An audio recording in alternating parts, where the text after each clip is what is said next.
Good morning, good evening, and good night. Welcome to UEIS Talk and Debate UTAD. My name is Isabella. And I'm Leo. We're today's host for UTAD. First, Leo, let's tell the audience our slogan. We talk, we debate, and you listen. Let's start with a small introduction for UTAD. This is a podcast founded by UEIS Debate Club students and our teacher, Mr. Riz.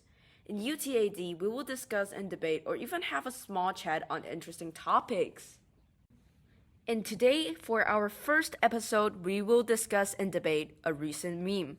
Today, we are diving into a phrase you have probably heard shouted in the halls, or maybe even used yourself, 6-7. It's a phrase that is driving teachers crazy and confusing adults everywhere. News sites even called it Gen Alpha nonsense phrase of the moment. The number 6-7 arguably has almost no meaning. It's a joke without a punchline, but that's the point. A linguist, Taylor Jones, said its meaninglessness is part of what makes it fun. So where does it come from? It likely started with the viral rap song Dude Dude 6-7 and a famous high school basketball player, Taylon Kinney, who used a hand gesture with the phrase. But even though it's meaningless, it has huge social meaning.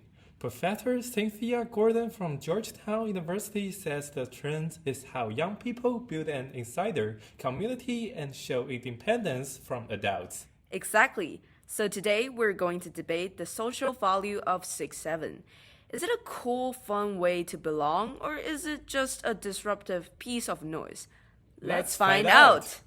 Now let's hear the opening statement from Kevin and Bruce. Hi, I'm Kevin, and I'll be leading the pro side of the argument. I'm Bruce, and I'm on the other side of the debate.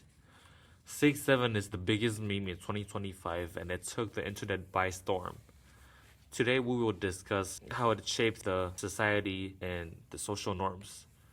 Personally, I believe that it is a harmless joke that everybody should enjoy together. On the other hand, although 6-7 came out strong as an entertaining meme, the way it spread like virus and people overusing it has shaped the society for the worse, and I believe we should either move on or just cut back on the usage. Now is the argument for the pros side. Kevin. The meme 6-7 connects people together. When kids or even grown-ups say it, there's this instant spark, like, oh yeah, you know that too? It's something we all recognize, so it creates a quick bond. And it's not just vibes either. Linguistic experts talk about this idea called an in-group. So basically, a group of people who share the same inside joke or cultural reference. Memes act like this secret handshake for that group. So when someone drops a 6-7, they're not just saying a random number. They're signaling that they're part of the same community. It's a tiny moment that turns strangers into people with something real in common. Thank you, Kevin, for your statement, which is quite interesting. And now, rebuttal for Bruce. People say memes help children connect, but the connection is actually very shallow. When kids only share memes, they are not having real conversations or building strong friendships. They just send the same jokes or trend back and forth. This means they are not expressing their true thoughts or feelings. Also, many children feel pressure to follow the same memes so they can fit in, which stops them from being creative or unique. So even though memes look like they bring kids together, they actually make their communication weaker and less meaningful. Thank you, Bruce. That was really interesting. You have brought out the point. Wow, guys, they're really nailing on the first statement. Now the second statement from Kevin. Another reason the meme 6-7 is actually good is because it relieves stress through humor. Think about it. Let's say you take a test. You're low-key sweating, you know you're not doing a good job, and you know you messed up. And then, boom, your score comes back as a 6-7. Normally, you'd be down bad, but because of this meme, you don't instantly spiral. Instead, you kind of laugh at it. You're like, alright, at least it's a mean number. And that little moment of humor takes this pressure off. Memes work like that. They flip stressful situations into something lighter. Psychologists actually say that humor helps people cope with anxiety, and memes are basically the modern version of that. So, 6-7 isn't just a joke, it's a coping tool. It turns a potentially sad moment into something you can laugh about, even for a second, if that small second of relief matters. That was impressive that Kevin did pull up a point of meme as a placebo. Now let's bring out a new voice, Jack! Welcome. Today he will be in the position of against, and he will be also rebuttaling for Kevin's previous statement. Hi, I'm Jack. While the 6-7 memes might provide a brief moment of amusement, it does not meaningfully relieve the stress or anxieties. It's humor, it's random and shallow, offering only temporary distractions rather than genuine emotional supports.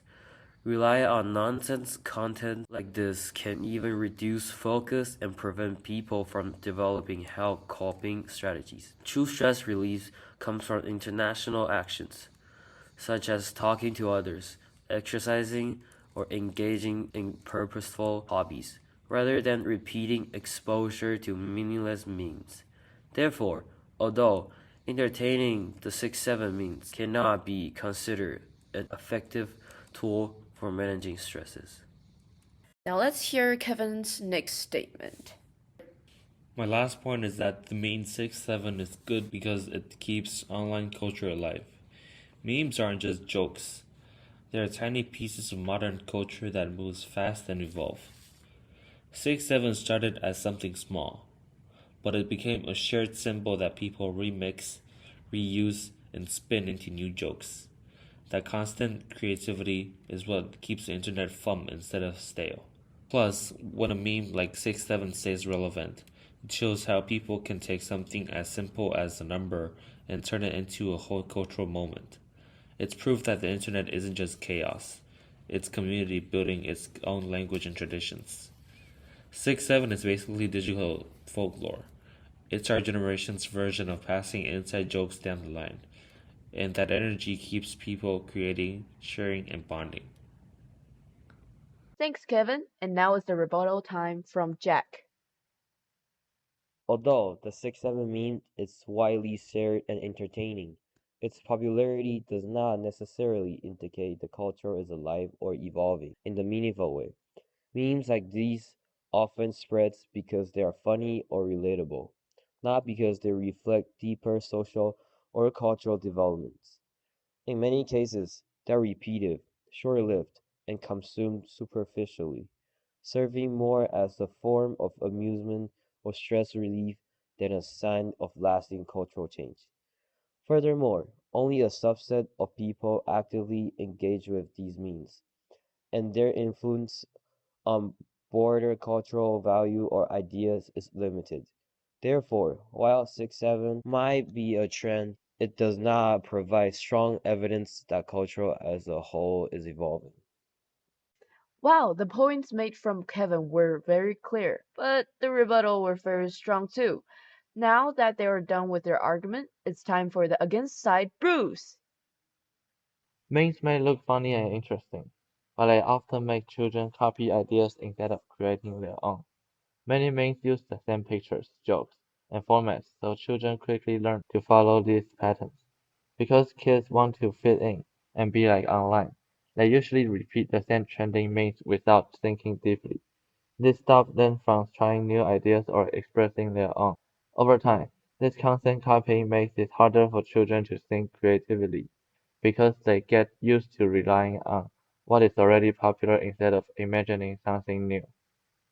The 6-7 meme doesn't shut down creativity, it actually opens the door for it. When people use 6-7, they often remix it, twist it, or turn it into new jokes and situations. That's creativity in action. Memes work like building blocks. Everyone gets the same starter piece, but what they do with it is what makes it unique. Linguistic experts call this collaborative creativity, where a shared idea becomes a spark for people to invent new meanings together. So, instead of stop creative thinking, 6-7 becomes a common tool that kids use to express themselves in a fun, fresh way. That was a really strong first point, and let's move on to the second point. Another problem is that memes give children ready-made jokes and reactions, so they do not practice making their own. When kids share memes all the time, they are using humor that someone else already created. They simply reuse the same image and phrases again and again. This reduces their confidence to create original content and limits their ability to express themselves in different ways. Instead of developing their own style of humor or communication, children become comfortable staying inside the main loop, where everything is repeated. This habit can weaken their independent thinking and stop them from building strong creative skills. Using a meme like 6-7 doesn't make kids depend on pre-made humor. It gives them a shared language to build on. Think of it like a slang. Everyone knows the original meaning, but people constantly shape it into new jokes. When someone drops a 6-7, what comes after it's often original, a reaction, a twist, a punchline.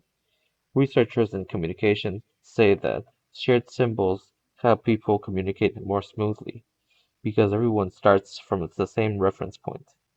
So instead of placing kids on their own humor, the meme gives them a foundation to create fun, personal jokes that others immediately understand. That was some really intense offense and defense right here. Now it's time for the final point. Memes are designed to be short, funny, and attention-grabbing, which makes them very distracting for children. When kids spend a lot of time scrolling through memes, they lose focus on more important tasks like studying, reading, or doing creative activities. Because memes are always changing and new ones appear every day, children feel pressure to keep checking their phones so they don't miss out. The constant switching between means make it harder for them to concentrate for a long time. Over time, this habit can reduce their attention span and make it difficult for them to stay focused on schoolwork or any activity that requires thinking and patience. 6-7 isn't the reason to get kids distracted. It's simply a tiny piece of online culture that helps them connect. Using a short, simple meme is not the same as getting lost in endless scrolling. In fact, quick shared references like 6-7 can make communication faster, not more distracting. Social psychologists talk about micro-interactions, small exchanges that build relationships without taking much time or attention. A quick 6-7 joke is just that, a fast way to share a laugh, break tension, or show you're on the same wavelength. It builds connection without pulling kids away from what they need to do. In conclusion, the discussion shows that the meme 6-7 has both meaningful strengths and notable drawbacks. It can genuinely bring connections, reduce stress, and maybe keep online culture lively. Yet, it may also encourage imitation or distract children from more creative and focused ideas. Overall, its impact depends less on the meme itself and more on how young people choose to use it. With balanced guidance, I believe that 6-7 can stay a harmless symbol of shared humor rather than a barrier to development. And honestly, if you guys rated a 67 out of 100, at least it's on the brand, right? Thank you for listening our podcast UTAD. Thank you for listening our podcast, and this is Isabella. We'll see you next time.